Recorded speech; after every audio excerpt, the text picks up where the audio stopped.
نحمده ونصلي ونسلم على رسول الكريم اما بعد فاعوذ باللہ من الشیطان الرجیم بسم اللہ الرحمن الرحیم۔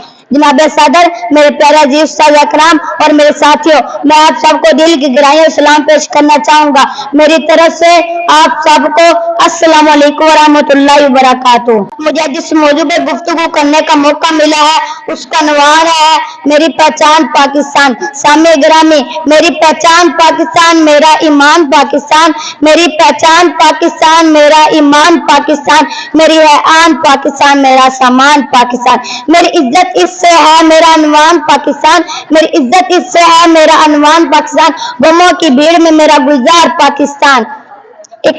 اقبال کا تصور پاکستان، قائد کی جدوجہد پاکستان، اقبال کا تصور پاکستان، قائد کی جدوجہد پاکستان، محترم فاطمہ جناح کا پیارا پاکستان۔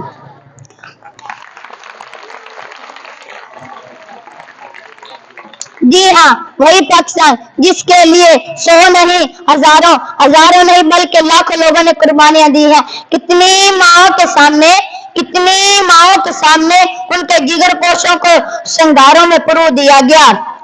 جناب صدر، کسی بےگھر سے پوچھو گھر کی قیمت اور کسی غلام سے پوچھو آزادی کی قیمت تو پھر احساس ہوگا جس پاک سرزمین میں ہم رہ رہے ہیں اور میرے رب کی کائنات کی بڑی مہربانی اور انعام ہے۔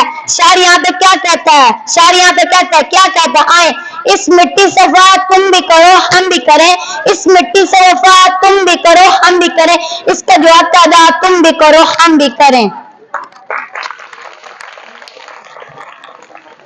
جناب علی وقار، میں کہنا چاہوں گا خون کے آنسو لا رہے ہیں یہ سوچیں کہ وہ لوگ کہ قائد اعظم اور علامہ محمد اقبال سے زیادہ ان کے دماغ پر ہالی ووڈ اور بالی ووڈ چھایا ہوا ہے۔ میرا سوال ہے کہ ہم کیسے آزاد ہوتے جب تک جدوجہد نہ کرتے؟ یورپ کی غلامی پر رضامند ہوا تو مجھے تو گلا تجھ سے یورپ سے نہیں۔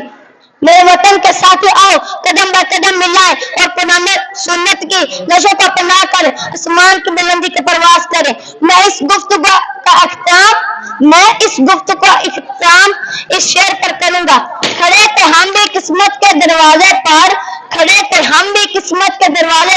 لوگ دولت بغیر ہم نے وطن مانگ لیا۔ وما الینا الا البلاغ المبین۔ بہت بہت شکریہ، دعا میں یاد رکھیے گا۔ اللہ حافظ۔